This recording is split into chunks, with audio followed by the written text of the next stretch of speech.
Hey folks, Spoiler Kid again. I wanted to make this video today to highlight something that I do all the time in my Mythic Plus runs, and something that after talking around, healers aren't doing that you need to start doing today to optimize your gameplay, and that's precasting.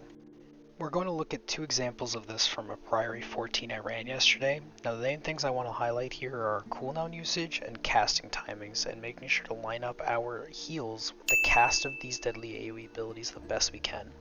You can see I show these abilities being cast several places so I can make sure I time it right. As this first AoE comes out, I'm going to move my totem directly on us and delay my GCD, so as soon as the AoE hits us, I can downpour right into a Riptide, which leaves us topped for the next AoE. That hits, and as soon as it does, I healing stream totem into a casted chain heal for a free double hide tide chain heal, which tosses us all up again before the next cast of Sacred Toll. This here is the perfect example of precasting. As you'll see, the time of my chain heal casts almost perfectly replicates the casting of the AoE ability, and so as it hits, my chain heal hits instantly after. You'll also notice that I have it targeted to my monk, the lowest health target. So once the AoE hits, we are topped up yet again. Now once again, my monk is the lowest of the group and the only one not completely topped with the AoE coming out, so I will precast my healing surge on him lined up with the AoE damage, so the AoE will hit and my most damaged ally will be the first one hit with a healing surge, making him probably my most healthy ally afterwards. Dropping the healing tide with it, it's enough to seal the deal. We can always use this logic when healing to better our triage and ensure our friends live through those nasty mechanics, those nasty AoE, especially a lot of the lineups of these mechanics can be pretty bad. This alongside using your utility in the best ways they can are what separate high-end Mythic Plus healers from your everyday healer. I can't believe this guy didn't let me drink before that. It's kind of fucking crazy, not gonna lie to you. Also, it's kind of insane, dude. Every other time we do this pull, I swear to God, I'm sitting at like 10 HP when the next toll comes out. Yeah, it's because your healer's a fucking dookie dog. Bro, it's literally, a thing that goes in my ear, AoE, and I just hit chain heal. That's it. So as the second clip plays in the background, I'd like to first start with a section about what steps you can take to improve your proactivity and gameplay, starting from the ground up with what I feel is the most important. 1. Learning dungeon mechanics, timings, and general pulls. Now some of these are going to be pretty obvious, but the more comfortable you get with healing each dungeon, their mechanics, and playing with a variety of groups, pulling different mobs and size groups, over time you'll get much more comfortable with how to deal with them in any given situation. You can't just start fresh, no knowledge, and hop into a 10 and heal it. It will be bad. Learn the mechanics. Learn how most groups route and which pulls are bad or hard to heal, which pulls are kind of chill, ones you can damage. This isn't an instant process. You need to pay your dues, take your time and go through your dungeons. 2. Learn your healing kit. This one hits a more personal side, but some classes have incredible ways to deal with certain problems and handle others better or worse. Understanding your class, your strengths and weaknesses, your healing profile, and what cheese you can do can be used in conjunction with your proactivity to create an almost script or math equation that you can then play out. And I'm just doing this constantly in my head during a dungeon. This damage, X, is coming in 5 seconds, or let's call that Y. Therefore, I will use Ascendance, or Z, to keep us alive.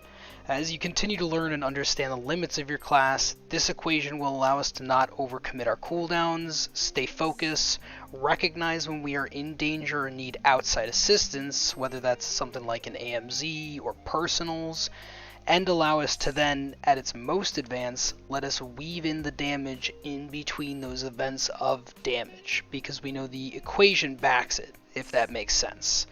If, for example, in this equation, I know that Y is 5 seconds, that's 2 GCDs of damage, and then my third GCD will be a precast for the damage event, most likely. 3. Weak auras / add-ons.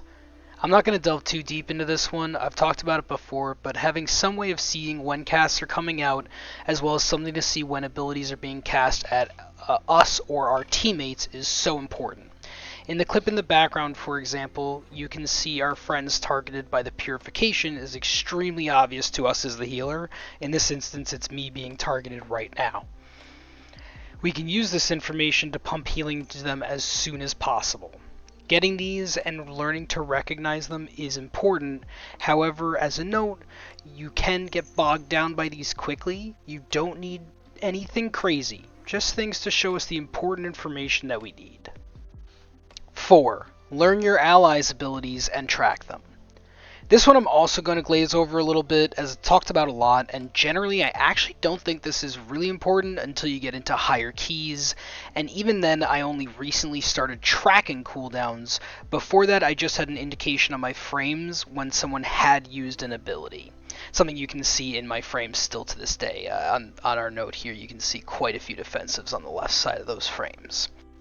Anywho, once we understand the dungeons, the damage profiles, our healing, and how to handle everything on a solo level, the next leap we can make in our gameplay is to incorporate our allies' abilities into our throughput, calling for cooldowns when needed, or adjusting your healing to other targets after you've recognized that they've used a button is kind of the cherry on top. Now, in a word, all of this can boil down to practice. So now that we know how we can improve and hone in on our skills, the next question you may have is, why are things like precasting and proactive healing so important? Well, precasting and proactive healing are important because this is the sort of gameplay we need to do as healers so our DPS can feel comfortable playing the game. And DPS players at 10% health, they completely freak out, they start doing stupid things, makes them die, or they'll CC randomly, which can ruin a really good CC chain, lead to a wipe. So generally, the more proactive we are, it will in turn allow your DPS to focus on their damage, their positioning, and the other small things like kicks and whatnot. As a more personal upside, the more proactive we are as healers with healing the incoming damage, the more free time and free GCDs we have to do damage as well. If you go watch that first clip again, even though it's a tough pack with a lot of AoE damage, doing a lot of healing, I'm still able to get quite a good amount of chain lightnings off because my team is either completely topped and I have a spare GCD, or because there is enough time before the next damage event. This will always be the better way to heal rather than having to catch back up. Any healer can do this and implement these concepts into their gameplay. It will get you into better habits as a healer, making you triage better, and these habits can also be applied to raid healing as well. Okie dokie, my little artichokies, now that we've gone through how to get better and why it's important, I'm going to let our last boss fight play so you can see how this all works in real time. Please feel free to absolutely roast me in the comments, and if you have any questions or would like to see more, please let me know. Deuces! That's so insane, dude. I've never seen anyone chain this back.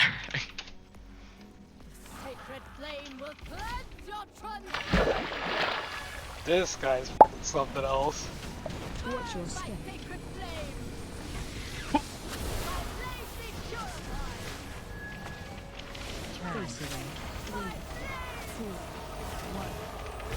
Oh my god, I got disoriented. Thank you.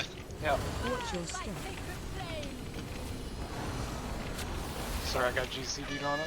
I try to like have it up just in case because every once in a while.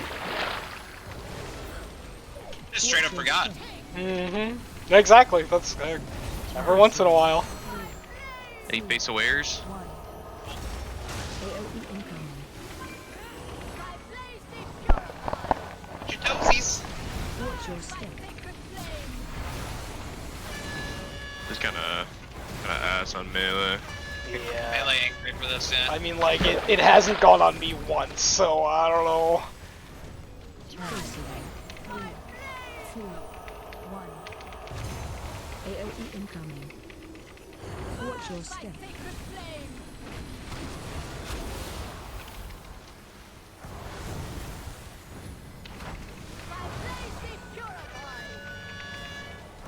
Watch your step. Hey!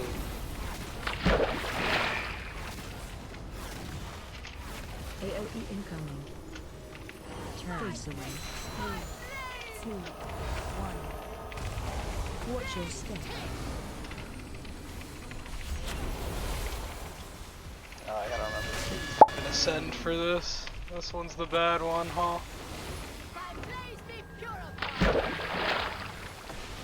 We're going. Oh my god. Go, go, go, go! I Stood up. have a slow on the right side, and I'm gonna put We stun. lost him. Last. I have slow on the right side, stun on the left. Interrupt. Got some guys coming. They're not. They just slapped my titties while I was doing that. Felt good. You know, so shamans have like the passive where we drop below like 40% health, we heal, and I definitely just proc that. AOE incoming. Face away. 3, 1. Watch your step.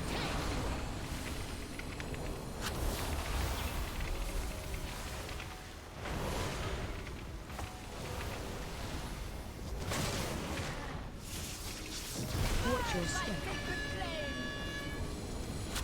AOE incoming.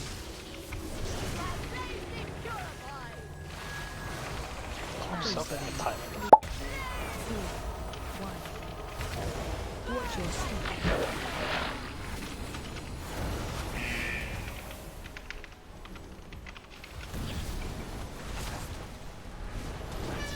AOE incoming. Watch your step.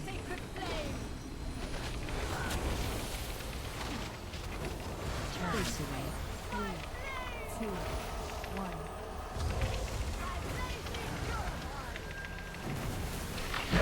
Did it! Wow. That was pretty clean, other than That was like fun. literally if this dude didn't, I got a point! if this dude let me drink for Got 4 52 seconds, points. we would have had like a minute less on that key. Yeah. It's actually crazy. All who take comfort in the light of 15 the feet or sacred depth, that's a flame, good key. thank you. That's a stinker.